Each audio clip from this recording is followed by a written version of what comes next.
Quem está conosco hoje é o nosso irmão Fátimo. Só que ele está a caminho, ele ainda não chegou, tá? Então, enquanto isso, a gente vai dar uns lembretes aqui, né? Sempre tem pessoas de primeira vez na casa. A casa, o principal trabalho dela é o trabalho da cura, né? Que é feito através dos tratamentos espirituais. E temos aqui um relato de cura, eu não vou estar lendo, é da nossa irmã Lucimar, e ele vai estar no jornal da casa, tá? A casa tem um jornalzinho mensal, e a Tami é responsável pelo jornal, então ela colhe depoimentos das pessoas que não têm coragem de vir aqui a público relatar, então vão até ela, né? Relatam um depoimento e ela publica no jornal. Se quiserem omitir o nome, não tem problema nenhum. O que importa é o relato de vocês. Não para propaganda, né, de Augusto César Neto, nem da casa dele, não. É para quê? Para fortalecer em cada um de vocês a fé. Porque a bênção que eu consigo, a cura que eu consigo, mediante um problema que eu estou vivendo, uma enfermidade que eu estou passando, o outro pode estar passando por uma situação muito parecida, ou se não a mesma, e aí faz aquele link. Poxa, se ela conseguiu, eu também posso conseguir.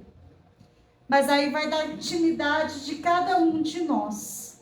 Porque o que vai efetivar em cada um a cura da qual a gente vem em busca são alguns fatores um pouco difícil ainda para nós realizarmos, mas extremamente necessário.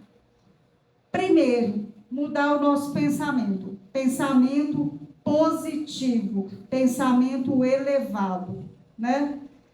Um dia de 24 horas é difícil.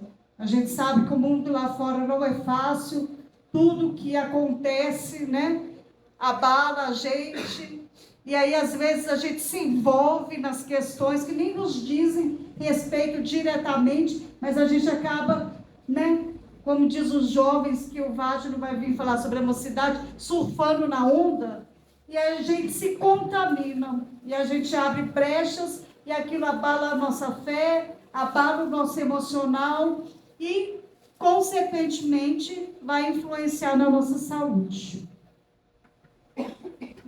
Pensamento positivo, fé, eu tenho que acreditar, eu tenho que saber que tem um ser superior que olha por cada um de nós. E ele é justo, ele é amoroso, ele não favorece um e prejudica o outro. Isso quem faz somos nós, seres humanos, né? Deus não, gente.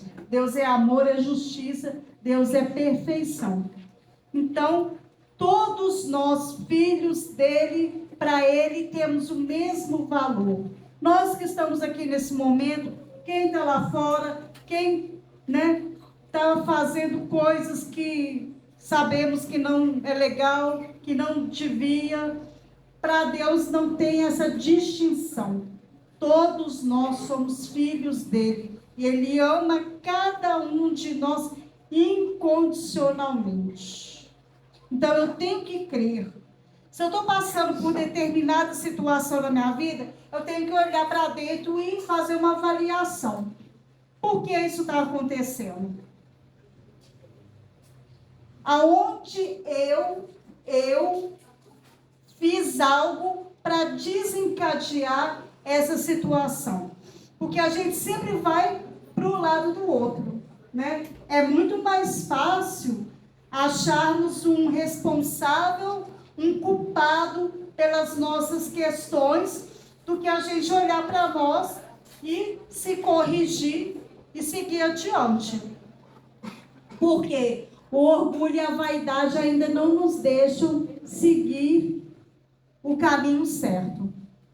É muito melhor eu achar um culpado para a minha dificuldade, para o meu sofrimento, para a minha falta de sorte na vida, no amor, em tudo, né? para minha doença, é muito mais fácil eu achar um culpado. Obviamente não serei eu, porque eu sou vítima. Só que nós aprendemos, com a doutrina do Cristo, que somos realmente vítimas mesmo. Mas nós somos vítimas de quem, gente? De nós mesmos, né? Eu me faço mal, eu me faço o bem. Ah, Érica, mas e as pessoas que me prejudicam? De alguma forma eu deixei abertura para isso acontecer.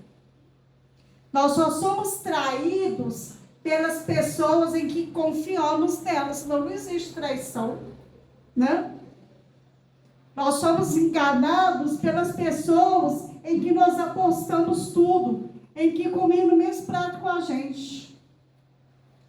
E ninguém se revela, ninguém modifica, aliás. A gente fala, nossa, aquela pessoa mudou muito. Não, é porque eu agora estou vendo ela como realmente é, né? Tirou a escama de peixe do nosso olho. Então, o processo da cura, meus irmãos, é pensamento positivo, é fé. E um outro passo muito importante, que eu acho que é o calcanhar de Aquiles de todos nós, se não a maioria. É uma palavra pequenininha, mas de uma grandeza extraordinária. Alguém se arrisca? Perdão. Perdão. Sem perdão, não tem cura. Muitos de vocês já passaram pelo tratamento aqui, muito provavelmente já escutaram de Augusto César Neto a seguinte frase: limpe o seu coração, tire a mágoa. Alguém já ouviu isso do nosso mentor? Porque ele fala muito isso.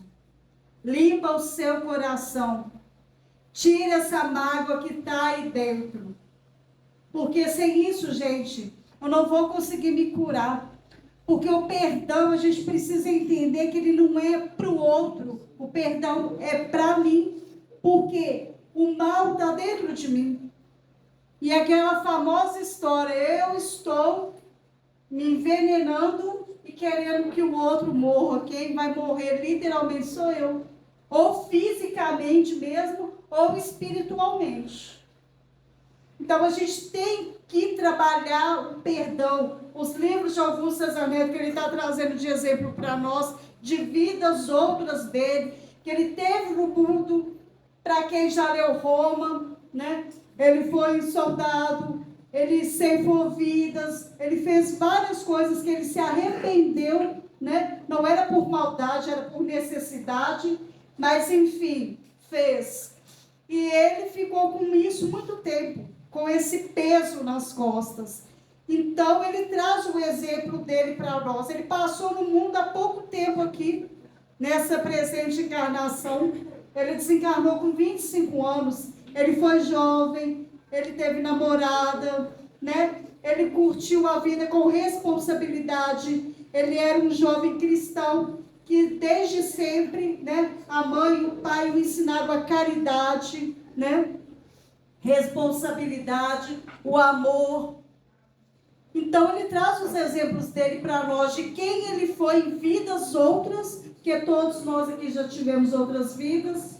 Não é a primeira vez que estamos aqui na carne, e nenhum de nós aqui é santo, nem perfeito, senão não estaríamos aqui, né? Perfeitos são esses irmãos que estão aqui, que junto com Augusto coordenam uma casa, intercedem por todos nós e realizam os trabalhos.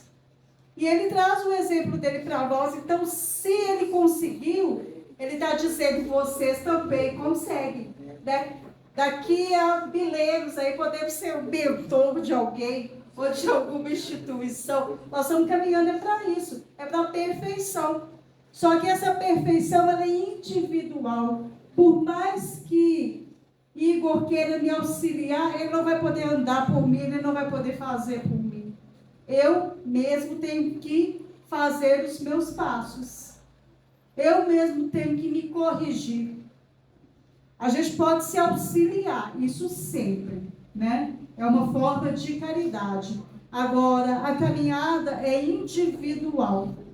E muitos vêm buscar a cura nessa seara de luz, mas a gente não faz a nossa parte.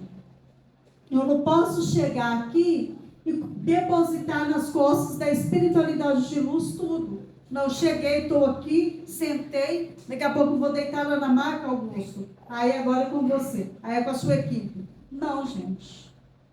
Eles vão nos auxiliar, eles vão fazer por nós o que eles puderem, com a permissão de Deus. Mas nós precisamos fazer a nossa parte, porque senão nada vai acontecer. Não existe milagre. Não é o fato de estarmos aqui, pronto, vai sair daqui todo mundo curado. Não é assim que funciona. E tem curas que levam tempos.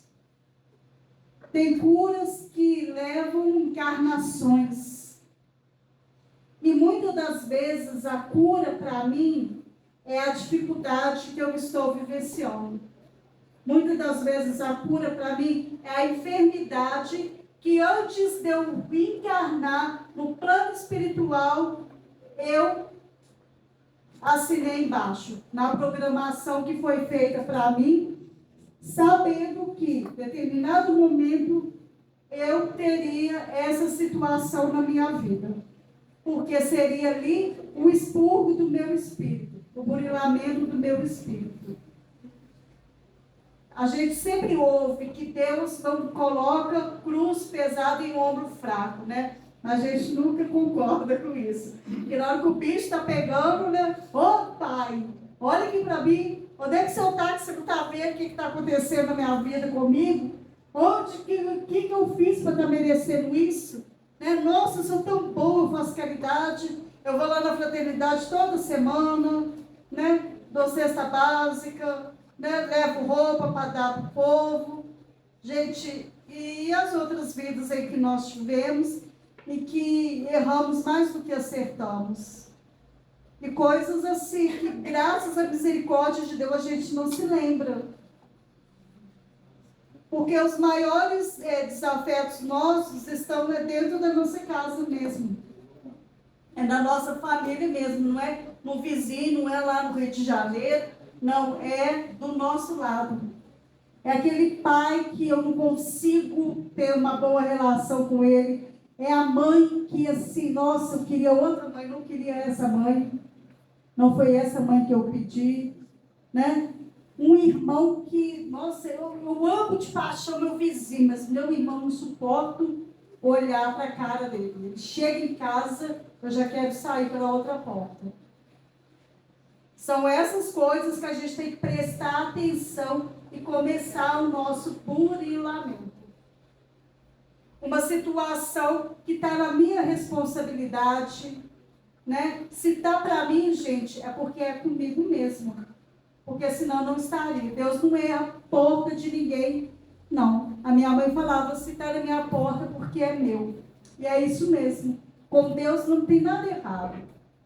Chico dizia que tudo está certo na nossa vida. O difícil é a nossa aceitação. E é aí que a gente peca. Porque a partir do momento que eu não aceito, a partir do momento que eu me revolto, a partir do momento que eu começo uma queda de braço com Deus, isso não vai me auxiliar em absolutamente nada, nem facilitar absolutamente nada para mim. Muito pelo contrário, as coisas vão ficar mais difíceis, vão ficar mais complicadas e as consequências virão. Porque tudo na nossa vida tem consequência. Tudo, gente, absolutamente tudo na nossa vida tem consequência. E muitas das vezes a gente vai, né? Como diz aquela música do Zeca Pagodinho, deixa a vida me levar, a vida leva eu. E vai embora e esquece que assim, eu fiz, eu vou ter que arcar com aquilo. A plantação é livre, eu posso plantar o que eu bem entender. Mas eu não posso esquecer que eu vou ter que colher depois.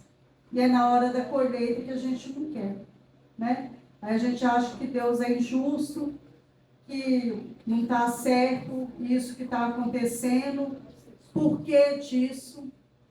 Mas tudo tem uma razão de ser na nossa vida e é sempre para o nosso melhor. Nós temos que ter a certeza plena disso, porque senão fica muito mais difícil a vida, né? E hoje, muitos de nós podemos olhar para trás e a gente vai ver muita coisa que a gente viveu e que naquele momento a gente achou que era o ponto final, né?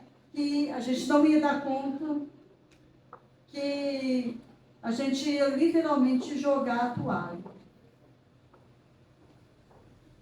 A gente ia jogar a toalha e hoje a gente olha para trás e fala, nossa, dei conta.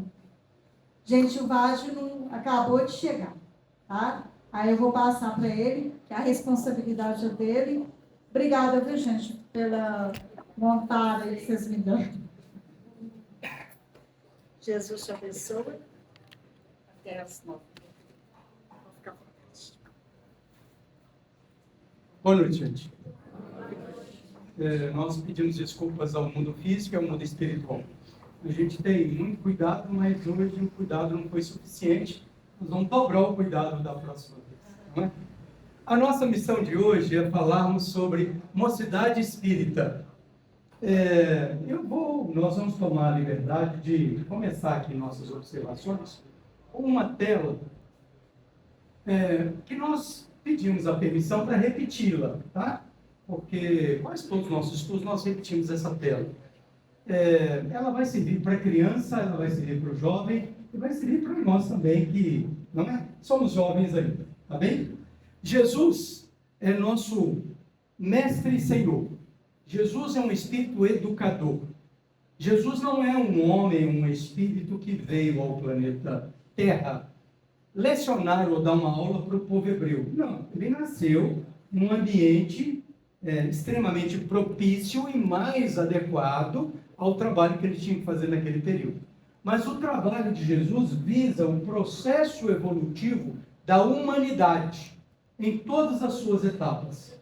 Ele é nosso orientador, como um irmão mais velho, desde muito antes das cavernas, desde muito antes nós começarmos a desenvolver algum raciocínio sobre a divindade. E vai continuar nos assistindo até quando nós nos tornarmos lá espíritos superiores, espíritos angelicais. Aliás, notícia, novidade da noite, não é? Todos vocês serão anjos daqui a pouquinho, tá bom? Tudo bem? A questão é só de tempo, mas todos nós somos potencialmente espíritos superiores, por sermos naturalmente filhos de Deus. Bom, o projeto evolutivo, o projeto didático de Jesus pega ou abarca todo esse período de evolução humana, ok? Então, o Evangelho de Jesus não é uma orientação para um povo único num tempo só. Não, ele é atemporal. Ele não tem limite de espaço e nem limite de tempo. O Evangelho de Jesus precisa ser visto sobre a alcunha da moral. E o que é a moral? A moral é quando eu leio o Evangelho. A moral é quando eu leio o Evangelho e entendo ou percebo aquele texto que ele foi escrito para mim, para nós. Mas foi escrito para nós no dia de hoje, de agora. Eu digo, puxa vida, mas como foi agora? Foi escrito há 2000 anos atrás e você me diz que ele é para mim agora? Sim, Jesus e os bons espíritos sabem que nós demandamos um tempo para amadurecer. O texto está pronto, está escrito, o ensino está dado. Você tem acesso ao ensino em qualquer momento da sua vida. Porém, você tem o seu tempo de maturidade. Você tem o seu momento de aferição de valores. E você vai encontrar esse ensinamento no seu tempo, não no tempo do outro. Percebendo? É interessante, né, a gente pensar assim. As pessoas, às vezes, querem convencer umas às outras sobre religião, sobre política, sobre futebol, sobre 1 milhão de coisas, não é? Eu ajudo ou vou ajudar ele a consertar a vida, eu vou orientá-lo. Mas a gente não vê Deus fazendo isso com a gente. Eu nunca vi Deus segurando no colarinho de alguém, sacudindo ele e dizendo para ele: acorda, meu filho. Não. O que ele faz? Ele ensina e te espera. E você decide o tempo de usufruir desta benesse que é o conhecimento. Então, quando você lê o Evangelho, aquele texto foi escrito para você, criança, jovem ou adulto. E você tem que se encontrar dentro dele. O que Jesus quer me passar? Esse é o foco moral, é a visão moral do Evangelho de Jesus. Tá bom? Mas isto vale para todos nós em todas as idades. E detalhe, abre aspas aí. As nossas palavras, por gentileza, não podem ser tidas ou entendidas como chantagem ou ameaça, não. Mas é uma conversa aqui entre irmãos, não é? Se nós desperdiçarmos esta vida, eu digo desperdiçarmos assim, se nós não aproveitarmos e fizer dela uma etapa valiosa, nós teremos outra. Quantas nós precisamos? Tá bom? Você não morre. O mais grave que pode acontecer com você é você desencarnar. Mas isso vai mesmo, né? Isso é um processo natural, não é? Tá bom? Aproveitem, aprimorem-se. A gente costuma dizer às pessoas, e a gente até pede a vocês que nos corrijam se nós estivermos errados, não é? Quando avaliamos o processo evolutivo da humanidade, do que nós já fizemos, do que foi feito lá de trás até o momento de agora, até o dia de hoje, o instante exato em que você está sentado aqui, tá bem? Você nunca teve tanta inteligência como tem agora. Você nunca teve tanta luz de raciocínio como tem agora. Você nunca teve tanta liberdade de expressão como tem agora. Você nunca teve tantas ferramentas de trabalho em suas mãos como tem agora. Meus irmãos, é a sua vez. Você entende isso? Nós estamos num dilema, num embate, numa guerra que é arquimilenar. A guerra do bem e o mal dentro de nós mesmos. A guerra é aqui dentro. Os maiores entraves são aqui, não é?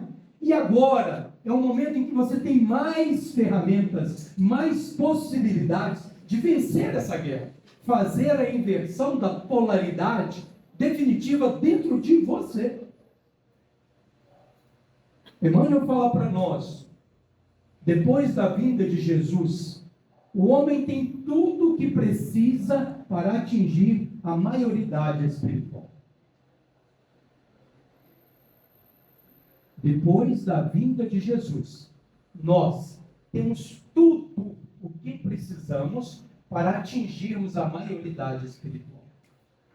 Nós sofremos ainda, ou passamos por tribulações, porque estamos desconsiderando os seus ensinamentos. Tá bem? Para não levantar bandeira aqui sobre a nossa religião, e para não dizermos que nós estamos certos, os ensinos de Jesus é um resumo enriquecido, lapidado, iluminado de tudo aquilo que as outras religiões do mundo inteiro, em todas as épocas também falavam. Se você consultar, pesquisar, Lao Tse, Confúcio, Rufino na China, Sócrates, Platão, Parmênides e outros da Grécia, Siddhartha Gautama, Mahatma Gandhi, consulte, pesquise, e você vai ficar de queixo caído. Como o bem está disseminado em todas as fases da evolução humana, em todos os períodos, em todos os tempos. O conhecimento, os valores, a orientação, as sugestões estão disseminadas para todos nós, mas nós gastamos quase a totalidade da nossa mente, quase a totalidade do nosso psiquismo em coisas que são passageiras. E aí o Espírito vem repetindo, de encarnação em encarnação, não é? Estas mesmas experiências. A gente... E é uma experiência simples, né? Vamos cada um de nós aqui rapidamente pensar. Avalie o seu dia de hoje. Hoje é que dia mesmo? Hoje é dia 29? 30? Já é 30. Puxa. Hoje é dia 30 de outubro de 2025, tá certo, né? Quinta-feira, não é isso? Quanto tempo do dia de hoje até agora você pensou em espiritualidade? Quanto tempo do dia de hoje até agora você pensou em materialidade? Dinheiro, escola, contas para pagar, construção da casa, trocar de carro, e arrumar a roupa, pentear o cabelo. Aliás, pentear o cabelo gasta um tempo danado, não é? Não é verdade? Quanto tempo você gastou do seu dia com essas coisas? Todas elas vão ficar aqui. E quando você for embora daqui para a sua morada espiritual, se você não estiver educado, compreendamos isso, se você não estiver educado o seu campo íntimo, você vai continuar no mundo espiritual, pensando nas mesmas coisas do mundo material. Entendemos? Aí é que está o sofrimento. Aí chama-se zona moralina. Percebem isso? É uma questão de educação. O que você mais pensa? O que você mais gosta? O que você mais quer? O que você mais faz? É isso que você vai viver no mundo espiritual. Não é? Tudo bem? O nosso assunto é... Esqueci o assunto de hoje. Mocidade espírita. Vocês entendem a importância da mocidade espírita? Percebem? Entenderam ou não? Entendemos ou não? Entendemos? Nós precisamos levar aos nossos jovens, às nossas crianças, uma outra alternativa de pensar, uma outra alternativa de ver, que não seja unicamente a que nós temos. Nós temos que dar a eles, ou prodigalizar a eles, uma oportunidade de experienciar, uma oportunidade de viver questões que para nós estão chegando, estão avançando, chegando lá na fase madura da vida. Quando nós que aqui estamos, né, em idade mediana, avançada, quiçá, olhamos para trás, eu não sei vocês, aliás, eu não posso falar da vida alheia, que é falta de caridade, né? Da doutrina espírita fala que não é bom a gente falar da vida dos outros, né? Mas eu vou falar da minha vida. Quando eu olho para trás e faço uma rápida anamnese, uma rápida busca de memória, eu encontro 1000 coisas que eu fico envergonhado de mim mesmo. 1000 coisas que, se eu pudesse, eu não faria, eu não repetiria, eu não trilharia aqueles caminhos. Compreendem? Quando eu digo isso para o jovem, eu não proíbo de fazer. Eu não estou dizendo para ele não seguir um caminho errado que eu segui, mas eu estou trazendo a ele uma segunda alternativa. Ele é livre, ele vai escolher. Mas na minha mocidade, no meu momento de escolha e de decisão, às vezes eu não tinha, ou eu não... Desculpa. Nós temos que ter cuidado com as palavras. Não é que eu não tinha. Eu tinha, mas eu não tinha educação moral para enxergar aquilo. Entendemos? Essa semana, nós escutamos uma frase que nos fez rapidamente responder e refletir. Uma pessoa nos falou assim: mas e aquelas pessoas que não têm oportunidade? E aquelas pessoas que não têm opções?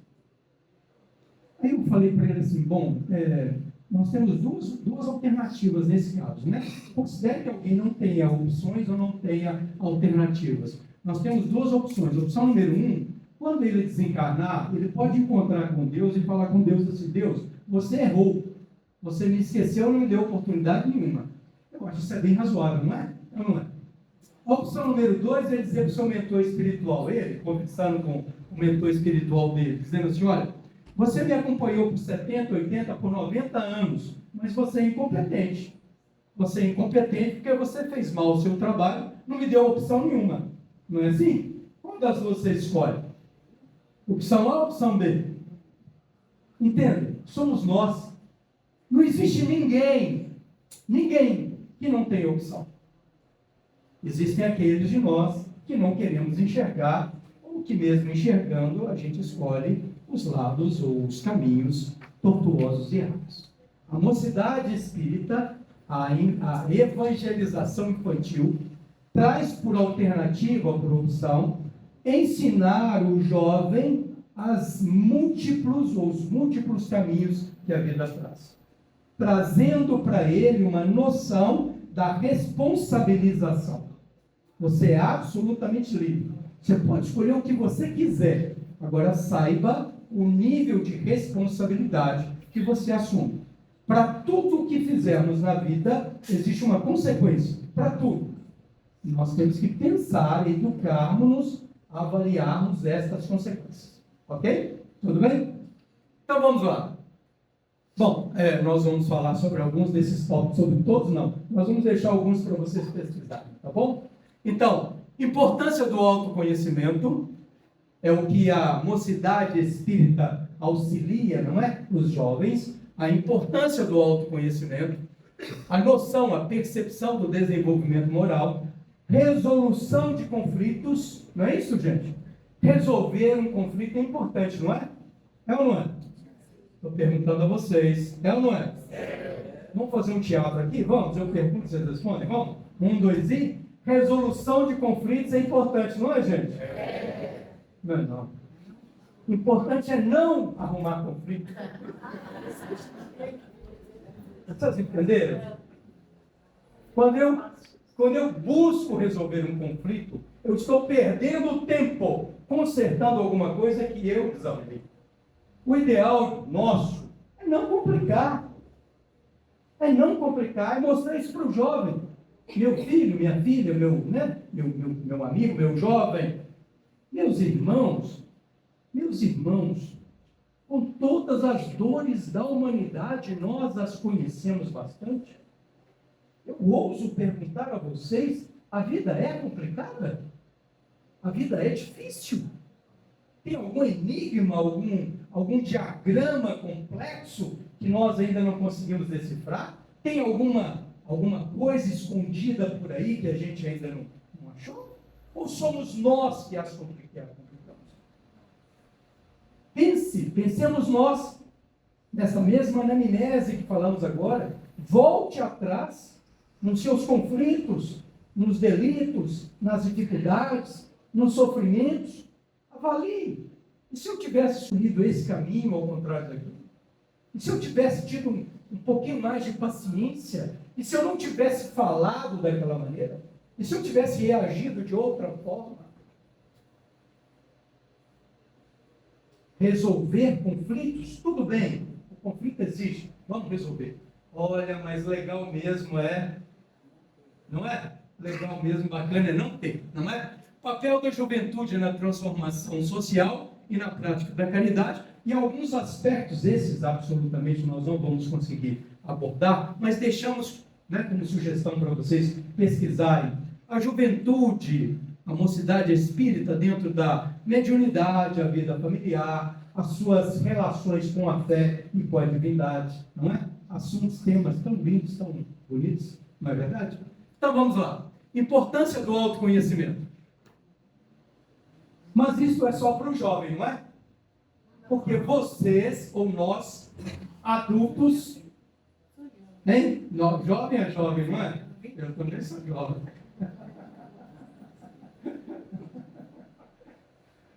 Porque nós jovens, que aqui estamos, já nos conhecemos demais, já ou não? Já somos doutores em nós mesmos, somos não? Hein? Somos PhD em autocontrole. Levante para mim, por favor, a mão, quem tem autocontrole? É o que eu imaginei, ninguém, né? Eu botei até a mão no bolso aqui. Não é? Autoconhecimento. Quando nós falamos sobre o Evangelho de Jesus e dizíamos a vocês, pesquisem tudo de filosofia, de conhecimento, de moral que existe no planeta, na história da humanidade, fora do cristianismo. E vocês vão encontrar a importância do autoconhecimento em Sócrates, 450, 470 anos antes de Jesus na Grécia. Qual é a mesma frase que Sócrates dizia, que agora eu esqueci? Conheça-te a ti mesmo, não é? Conheça-te a ti mesmo. Essa frase é de Sócrates, não é? É ou não é? Ou é porque eu estou afirmando? Ou vocês concordam comigo só porque acreditam em mim? Não, não é de Sócrates. Essa frase, Sócrates foi visitar o templo lá, o oráculo da região dele, e quando ele chega no templo de Delfos, templo de Delfos, está escrito assim no alto do templo de Delfos: conheça-te a ti mesmo. Não é? E a pessoa que levou Sócrates lá dizia para o oráculo, dizia assim: eu conheço um homem sábio. E o oráculo respondeu para ele: não existe ninguém sábio no mundo. E ele temou: eu conheço um homem sábio. E o oráculo diz: traga aqui o homem sábio, deixa eu ver se ele é sábio. Levou Sócrates lá, e o oráculo pergunta para ele: o que é que você sabe? E ele falou: nada. Então você é sábio mesmo. Porque todos os outros sabem alguma coisa. Nós todos somos doutores. Mas Sócrates disse: não sei nada. Não é? Não sei nada. Importância do autoconhecimento. Análise dos princípios da doutrina com base em obras como as de Allan Kardec, para ajudar os jovens a compreenderem a si mesmo e o mundo ao seu redor. Pergunta 132 de O Livro dos Espíritos. Deixa eu ver se eu tenho ela aqui. Tenho. Pergunta 132 de O Livro dos Espíritos. Pensem vocês, imaginemos nós, você com 10, 12, 15, 18 anos de idade, conversando numa roda de amigos sobre esse assunto. Pergunta 132 de O Livro dos Espíritos. Qual o objetivo da encarnação dos espíritos? Qual o objetivo da encarnação dos espíritos? E eu, só nesse auge da minha idade, tive a curiosidade de abrir o livro para ler essa pergunta, que está escrita no nosso meio há 170 anos. Deus lhes impõe a encarnação com o fim de fazê-los chegar à perfeição. Para uns é missão, para outros é expiação. Deus lhes impõe a encarnação com o fim de fazê-los chegar à perfeição. Nós dissemos a vocês há poucos minutos atrás que todos são anjos em potencial. Vocês acreditam nisso ou não? Se vocês acreditam, ótimo. Vocês estão acreditando em Allan Kardec. Se vocês não acreditam, não tem problema. Vocês podem dizer assim: Deus errou no seu projeto novamente. Não é? Ou eu não consigo enxergar isso, ou Deus errou no seu projeto. Porque efetivamente, você é um filho quase perfeito de um Deus perfeito. Toda a filosofia que carrega, que traduz, que norteia as ações de um anjo, você já guarda dentro de você. Se eu pedir a vocês para fazer um longo estudo aqui para nós na frente sobre o amor, vocês vão dizer palavras de fazer os outros viver lágrimas. Se eu pedir a vocês para discursar sobre paciência, sobre benevolência, sobre fraternidade, sobre irmandade, sobre caridade, nós todos vamos ficar emocionados uns com os outros. Então, filosofia nós temos. Tudo bem ou não? Tudo bem? O que está faltando?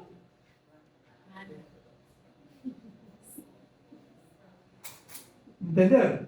O que falta é eu subjugar. Bom, vamos usar essa palavra. Não é um processo de maus tratos. Não é um processo de maus tratos. Mas o que falta é eu subjugar os meus desejos para que o bem seja manifestado. A grande briga que nós trazemos dentro de nós, de um lado, eu sei o que é certo fazer. A filosofia sã. Do outro lado, é o que eu quero fazer. Sabe o que chama de mal? Sabe o que é o mal? Isso é um assunto bom para a gente conversar com o jovem. Sabe o que é mal? Sabe o que é o mal? O mal é quando eu faço o bem somente para mim. É sinal que todos os outros foram prejudicados. Entendeu? Tudo bem? Ok? Então você é um filho quase perfeito de um Deus perfeito. Mas Você não está aqui no planeta apenas para evoluir. Ou melhor, existe uma dupla função, não é?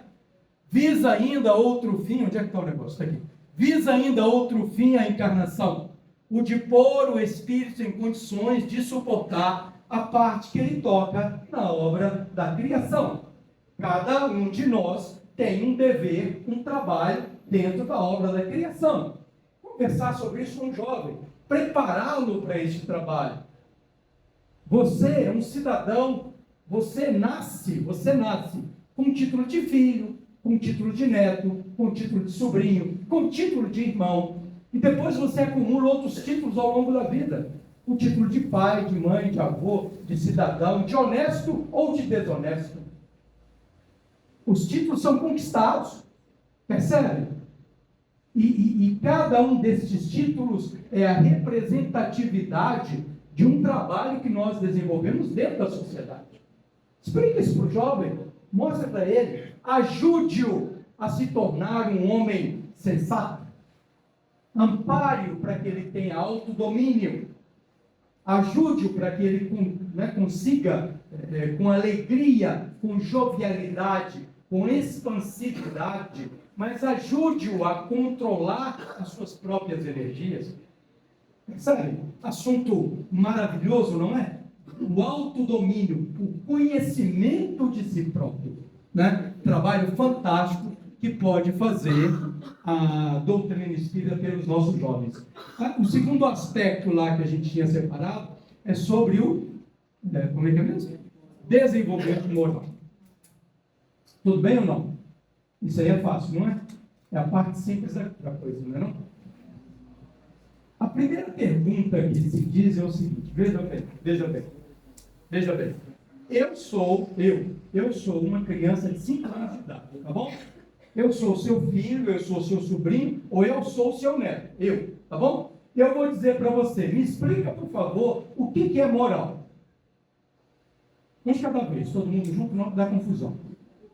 O que é moral? Eu sou seu neto, seu filho, sua criança de 5 anos de idade. E eu, criança de 5 anos de idade, estou perguntando para você, adulto, altamente experiente, o que é moral? Moral é fazer o bem, não é? Veja que uma criança de 5 anos de idade pode encostar a gente na parede e a gente passar um aperto danado, não é? Não é? Coisas tão simples, coisas que parecem tão fáceis, nós não sabemos identificar isso. Moral não é o bem. Moral é a identificação entre o bem e o mal.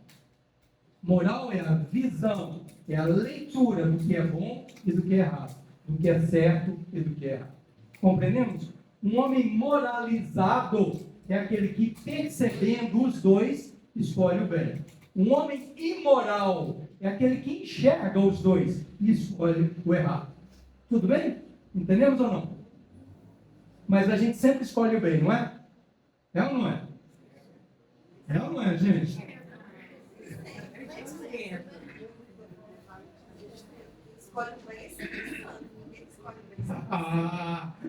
Vou contar para vocês uma história rápida. Existe um livro lindo, maravilhoso, que a gente sugere, que não é um livro espírita, que chama-se O Mestre e o Executivo. Já leram? Não. O Monge Executivo. Já leram esse livro? Não. Um livro maravilhoso. O monge, o mentor espiritual do livro, num determinado momento, ele fala assim, olha, escuta a cabeça desse homem. Bom, primeiro fazendo um preâmbulo antes do que ele diz. O planeta Terra hoje, nesse momento, no dia de hoje, tem mais ou menos 800 milhões de pessoas dormindo com fome. Nós temos mais ou menos 36 milhões de refugiados de guerra. No Brasil, existe alguma coisa pouco acima, de 30 mil crianças em orfanatos. Nós não sabemos contar, eu pelo menos não sei, quantos são os processos judiciais que estão emperrando os nossos judiciários.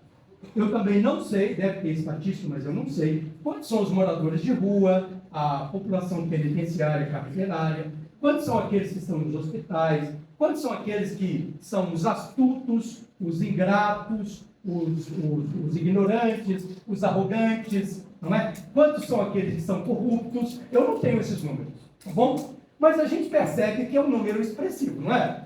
É um número grande, não é?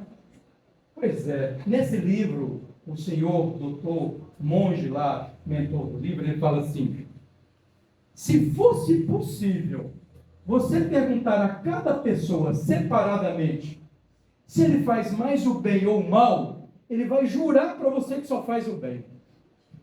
Exatamente como nós aqui agora.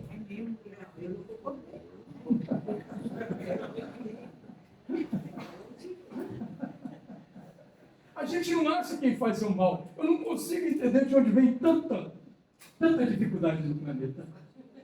A juventude de agora é a geração que vai tocar o planeta nos próximos anos, décadas, séculos. E é o planeta que nós vamos receber na nossa próxima reencarnação. Não é uma questão de troca ou de negócio, não é isso não. E é interessante esta análise, porque a gente não vai aqui fazer uma disputa, né, entre pai e filho, não, de jeito nenhum, por favor, não. Mas o filho tem a obrigação de ser melhor do que o seu pai. O filho tem obrigação de ser melhor do que o seu pai. E a obrigação é moral, porque ele tem uma base, seja qual for. Ele tem aquela base, você tem que superar essa base. Mas não é superar a pessoa, seu pai. Quando você recebe aquilo passa a ser seu. E a sua base, você tem que superar esta base. E é assim que funciona. Observe a vocês que a cada nova geração, o planeta melhora em todos os sentidos. Em todos os sentidos. E nós precisamos entregar o planeta moralizado, melhorado, no ápice da nossa capacidade, para os nossos filhos, netos e bisnetos. E aí vamos nós para o mundo espiritual. Passamos lá algum tempo para na terceira ou quarta geração, não é assim que diz, não é? Não me lembro se é o Velho Testamento que diz que Deus pune o homem na sua terceira ou quarta geração. Mais ou menos assim, não é? O que é a terceira ou quarta geração de um homem? O que é? O que é a terceira ou quarta geração de um homem? É ele mesmo. É ele mesmo.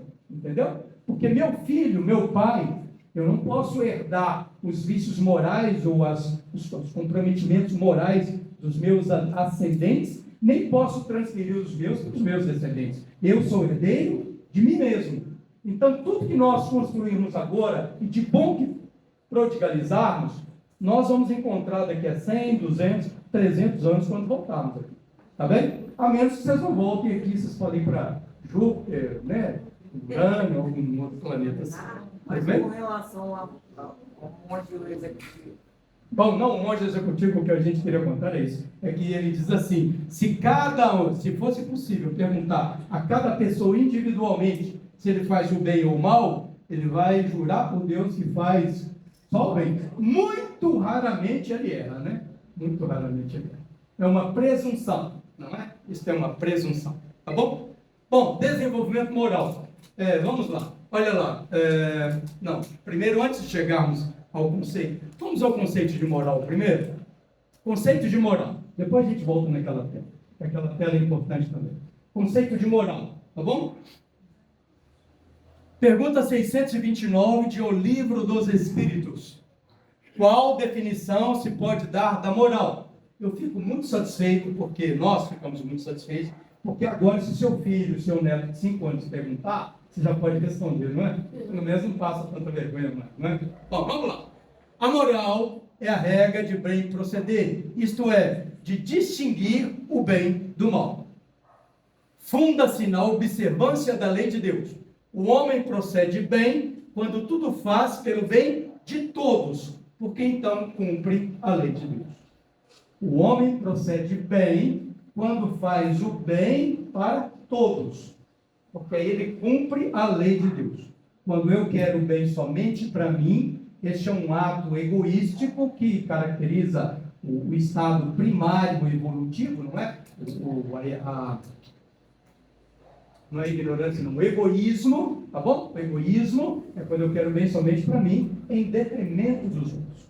Tá legal? Então, moral é a habilidade ou a capacidade de discernir o bem e do mal. O homem moralizado, ele escolhe o bem. O homem imoral, ele ainda escolhe o mal. Escolher o mal não quer dizer que ele não conheça o bem. Quer dizer apenas que ele escolheu. Tá bom? Queria te perguntar uma coisa. Pois não. E mesmo se você der um exemplo, qual vai de moral, de dever, de educação, de esclarecimento, de tudo que você puder trazer para o seu filho. E esse filho seguir por outros caminhos que, infelizmente, você não esperava. Vamos lá. A primeira questão que nós gostaríamos de fazer um convite a vocês, não é o seu caso, mas apenas um convite a vocês. Essas perguntas, elas são interessantes, boas, nós vamos respondê-las já, aliás, nós não. Allan Kardec vai respondê-la, tá bom? Isso está no Evangelho segundo o Espiritismo.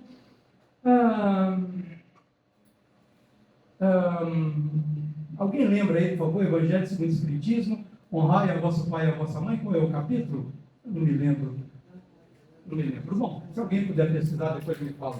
Tem um capítulo no Evangelho segundo o Espiritismo que tem por título Honrai a vosso pai e a vossa mãe. E esse assunto que a senhora trouxe está lá. Bom. 14. Muito bem, capítulo 14. Bom.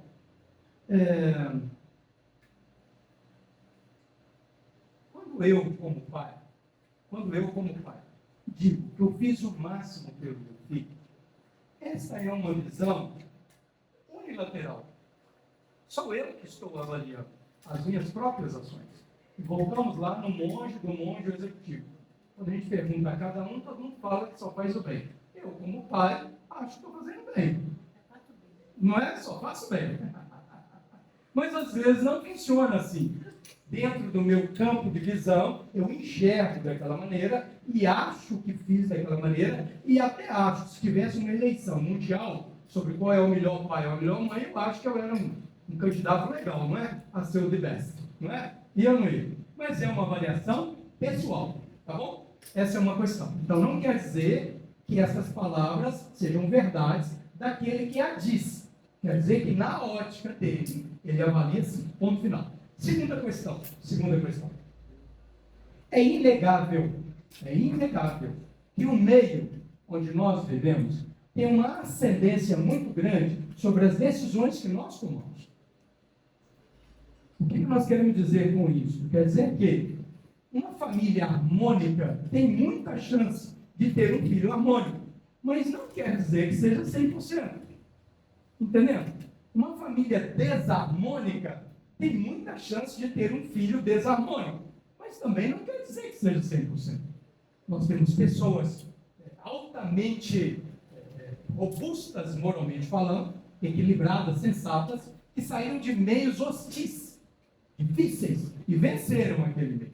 E nós temos pessoas que não conseguem o equilíbrio emocional, o comportamento moral mínimo, que saíram de seios ou de família muito tranquilas e harmônicas, e não conseguiram sustentar. Então não é uma questão inequívoca ou uma questão inquebrantável, qual outra palavra eu posso usar aí? Não é uma questão assim absoluta, absurda, mas é uma tendência, tá bom? Nós influenciamos muito, desculpa, o contrário, nós somos muito influenciados pelo meio onde vivemos.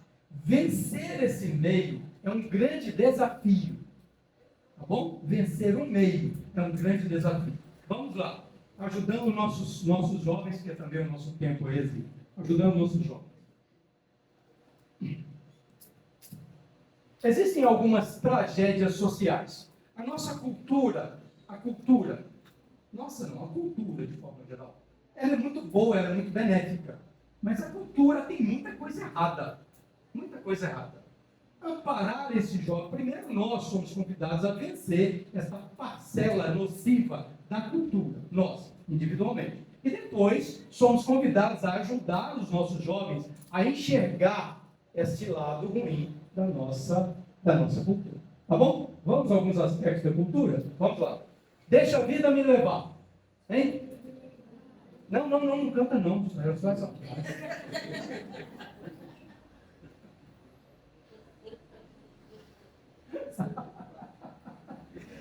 Isso é uma tragédia. Mas isso não é ruim, não. Isso é uma tragédia. Não deixa a vida te levar de jeito nenhum. De jeito nenhum. Monte no cavalo, segura as rédeas do cavalo e conduz a sua vida. Você é quem define, porque você é o responsável. Meus irmãos, nós falávamos com vocês agora. Estamos no ápice da nossa inteligência. Estamos no ápice da nossa liberdade de expressão. Estamos no ápice da nossa cultura. E nós não estamos falando da última encarnação. Estamos falando de milhares de anos. Milhares de anos.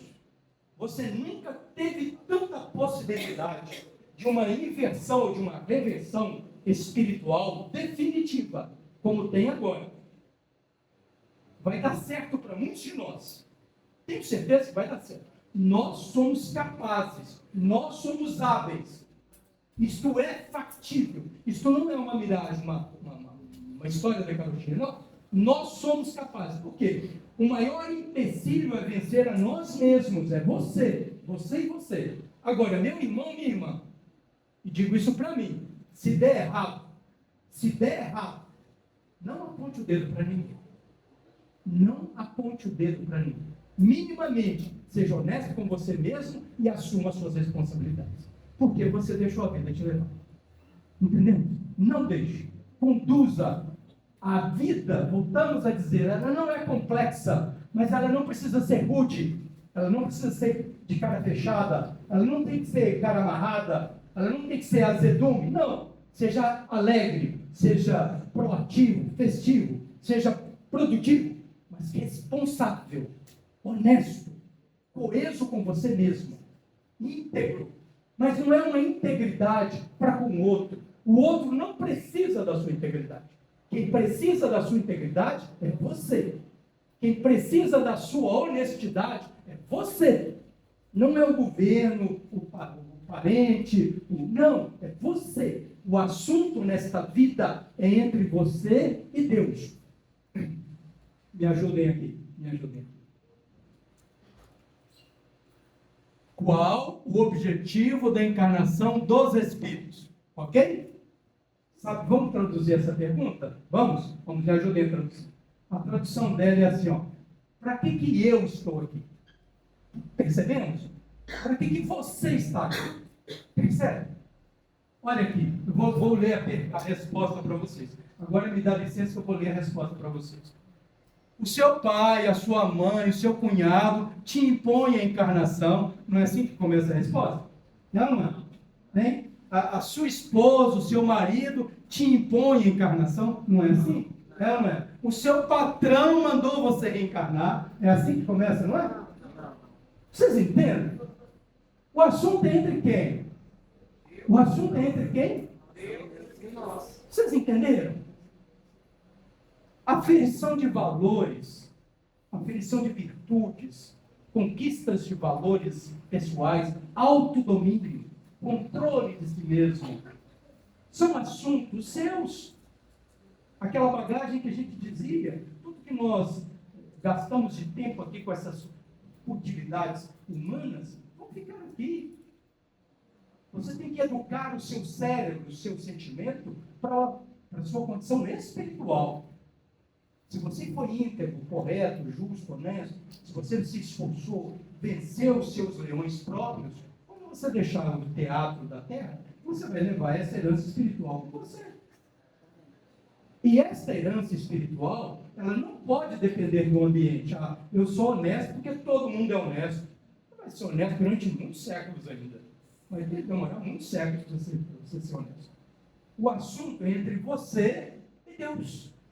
Compreendemos? Tudo bem? Vamos ensinar isso para os jovens? Vamos? Então vamos lá. Eu estou soltando aquela pergunta e o nosso horário está no fim. Olha lá. Evangelho segundo o Espiritismo, nós estamos falando sobre desenvolvimento moral. Tá bom? Evangelho segundo o Espiritismo, capítulo 17. O item 7 do capítulo 17. O capítulo 17 tem por título assim, Sede Perfeitos, tá bom? O título é bem sugestivo, né? Sede Perfeitos. E o item 7 do capítulo 17 tem por subtítulo o dever. O dever. Preste atenção. O dever é a obrigação moral da criatura para consigo mesma, primeiro, e em seguida para com os outros. O dever é a obrigação moral da criatura, primeiro, para consigo mesma, depois para com os outros.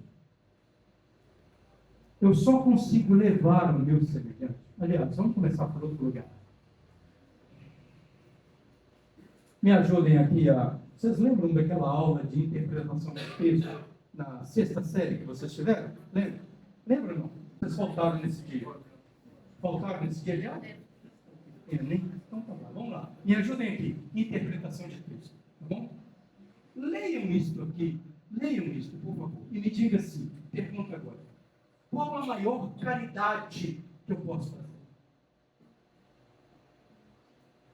Qual a maior caridade que você pode fazer?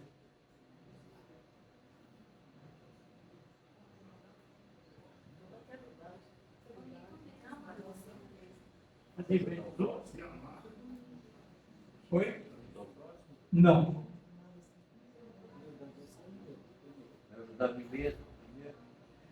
A maior caridade que eu posso fazer é ajudar o próximo? É isso que está dizendo aqui?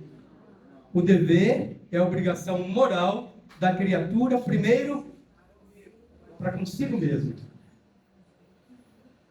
Você está debaixo do guarda-chuva, com ele aberto lá, não é? Você olha a haste do guarda-chuva e aqueles raios, não é? Você é a haste do guarda-chuva. Cada raio daquele é um setor, um nicho, não é? Um núcleo social da sua personalidade. Então, um é o trabalho, o outro é a família, o outro é o lazer, saúde, finanças, sociedade, tá bom? Tá vendo? Se sair egoísmo daquele centro, o egoísmo se espalha por todos os lugares que eu me manifestar. Entenderam? Se sair fraternidade daquela haste central, a fraternidade se espalha por todo lugar que eu me manifestar. É difícil pensar isso, não é, gente? Não, isso é complicado demais, não? Eu acho que é complicado demais, não é? É ou não é? Até um bebê consegue enxergar isso. A maior caridade que nós podemos fazer é cumprir a obrigação moral conosco mesmo. Quando você melhora, a sociedade que te integra, que te recebe uma pessoa um pouco melhor a cada dia. Então não deixe a vida te levar, de jeito nenhum. Conduza, seja austero com você, seja coeso, seja honesto com você. Honestidade comigo é quando eu enxergo o que preciso fazer e mudar, e determino que vou fazer aquilo e mudar aquilo. Eu não tapeio a mim mesmo, eu não negocio com a mim mesmo, eu não enrolo a mim mesmo. Porque eu não sei o dia de amanhã. E se eu não tiver tempo amanhã? E se hoje for o último dia? E se eu tiver que resolver tudo agora? Não tem jeito de se tapear assim. Tem. Mas a nossa irmã falou assim, não tem jeito de tapear a si mesmo. Tem ou não tem, gente? Qualquer coisa que você falar, que eu errei, eu tenho um livro, ele está aqui debaixo do meu braço aqui. Esse livro tem 1 milhão de páginas. Chama-se Livro das Justificativas. Eu justifico tudo, não aceito nada, não assumo nada. Para tudo eu tenho desculpa. Desculpismo. E quando eu não assumo, quer dizer que eu não estou pronto para mudar aquilo. Quando eu assumo e digo, me desculpe, eu errei, quer dizer que eu estou assumindo minha responsabilidade e estou empenhado em solucionar aquela problemática. Não é um pedido de desculpa irresponsável. Não, me desculpa, agora eu pisei no seu pé e eu piso outra vez. Aí não funciona, né? Aí não dá certo, não é? Não, tem que haver uma decisão inequívoca de trabalhar e lutar contra aquilo. Eu posso entender que eu posso errar novamente? Tudo bem, entendi. Mas eu tenho que entender que eu estou lutando para não acontecer de novo. Senão eu estou tapeando a mim mesmo. A maior caridade que podemos fazer é aquela de melhorarmos a nós mesmos. Aí uma sociedade que nos recebe vai receber esses benefícios. Não é? Ensinar isso aos jovens. Os jovens, as crianças, eles herdarão de nós o planeta. Vamos cumprir com a nossa obrigação, entregar a eles o planeta o melhor possível. O melhor possível. Vamos ao mundo espiritual. Continuamos trabalhando lá. 50, 100, 200, seja quantos anos forem. Quando voltarmos aqui, na terceira, quarta, quinta geração, não é? Aí nós recebemos o planeta de volta e continuamos a jornada evolutiva. Aliás, deixa eu corrigir, não é que a gente continua a jornada evolutiva. Lá a gente continua evoluindo também. A gente só continua vivendo e aprimorando, não é? Irmãos, um abraço fraterno, Deus nos abençoe, muito obrigado pela paciência, não é? Desculpem novamente, nós vamos trabalhar bastante, dobrado, para não acontecer estes pequenos deslizes de novo. E vamos deixar aqui uma mensagem de agradecimento a vocês, tá bom? Viajor do universo, caminheiro do cosmos rumo à angelitude, encarnando e desencarnando muitas vezes, o homem recebe de Deus o espaço e o tempo como poderosas ferramentas de evolução. Quando conseguir associar a elas o amor, verá o quão fantástica se torna a sua viagem. Que Deus nos abençoe. Obrigada, Padre. Faz a prece de encerramento, por gentileza.